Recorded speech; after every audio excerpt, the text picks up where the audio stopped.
Welcome back. You're still watching Fut Afrique, your favorite show every single Saturday afternoon, where we have all these African football conversations. The African Football League has taken the world by storm with this huge competition, something that many teams are eyeing now because they've seen what it can produce. They want to be part of it next year. Brian has been an absolute thriller. Started off with 8, then we had 4, and now we have 2. Only 2 remain. Mamelodi Sundowns eliminating Al Ali. For 1-0 and aggregate over 2 games. I tell you, C's crazy stuff, I have to say. You know, I mean, Aaron Williams saving a penalty in Egypt? Give the man something. But he's on a different level. I mean, I had an interview on radio last week with him, and I was talking about that every game he plays, the coach has told him we can get better. That's the reason why he's the best goalkeeper in South Africa at the moment.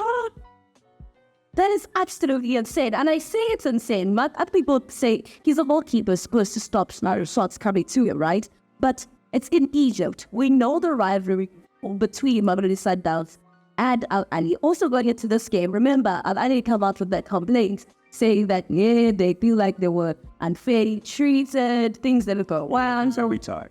You understand? I mean, but you know what I love about that? I love the way Coach Goodluck approached that actually and responded to that. Because he said, you know, if you want to sit here and start taking on score on who was treated well and fair and everything else, let me give you the breakdown. And he went on a serious omelette, breaking down minute by minute of play as to what should have happened at certain stages of the game. So I believe that at the end of the day, you got Mamelodi Sundowns against Wydad. You were covered the Wydad game against Esperance. I did Wydad up against Esperance. So for me, I had the absolute pleasure of doing the first game of the EFL that had penalty shootout, right?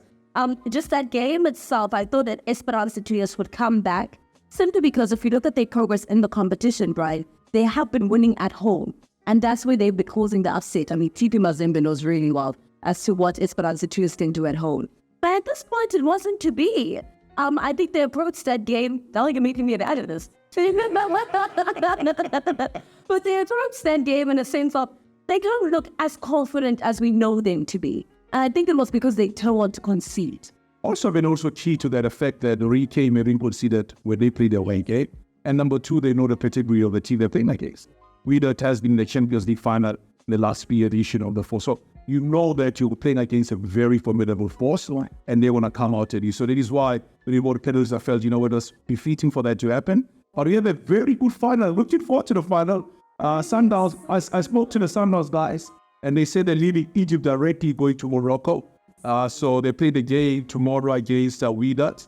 This will be the 13th meeting. So Sundowns against the Northern. They have a very good record. I mean, they played Al Ali now for the 16th time.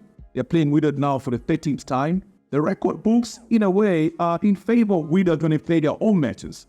Sundowns are yet to win an away game against Wydad. They won their 3 matches at home. Wydad have won 4 matches at home. There's also been 5 draws. We can't forget last season's draw. They've always drawn and a 2-all draw. So, Sundowns should be thought another player because Mendieta got red carded yesterday, even in the game they played on Wednesday. So it's another problem you have to think about when you talk about them getting red carded. Vada got red carded in the first leg of the game. Yeah. So I think that's where the issue with the card. It's a big issue. Yeah. Discipline as well plays a big role, but the Sundowns can smell glory. They can smell victory, but it's not going to come easy. They need to go all the way to Morocco, dominate there, they come back home at Loftus and finish it off. Does Orlando Wydad have the correct game plan that can lead them to glory? That's an interesting one. I'm going to get goosebumps talking about it. Let's talk about the Olympic qualifiers that are currently underway. As you know, that there are teams of the African continent, women's teams, that really want to find themselves in Paris come 2024. Yes, France has been the place to be now, but next year it's also going to be the place to be as an ample amount of sporting codes will hit there for the Olympics. Brian, which round we are? The ultimate round.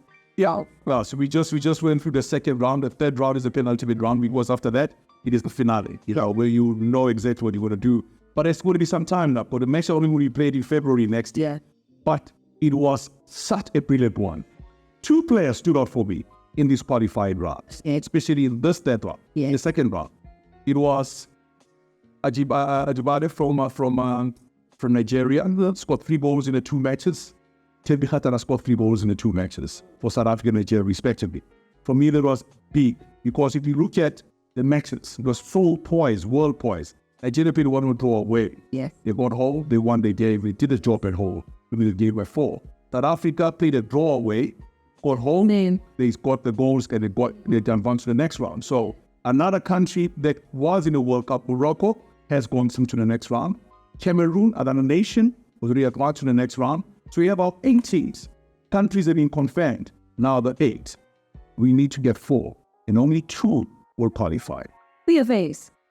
Listen, I mean, I love the Cinderella story. At Tanzania, for me, they're causing some serious havoc here. I mean, Cameroon, we're very lucky because they lost 2-0 away. They managed to get 2 goals to level matches and 1 on extra time. To eventually get 3-2, you know? But also, I mean, you can talk about Ghana at the same time. Ghana also had to, you know, they did their job much, much better. That is where you're talking about later on.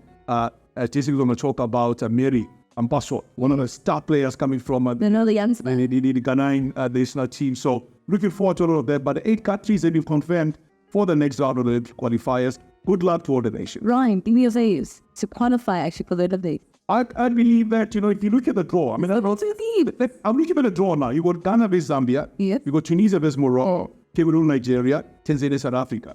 I believe South Africa will advance. South Africa? Give me another one. Morocco might advance against Tunisia. Okay. Nigeria will advance. I believe Ghana, is going to be tight. I'm going to leave it there. Okay. I'm going to leave it there. Okay. I'm going to leave it right there. Well, that's where we'll leave it. Is it going to be Morocco and South Africa, or will it be a Cinderella story? As said by Brian Mofokeng. Will it be a Zambia? Will it be a Tanzania? I don't know. All of that is set to be played come next year.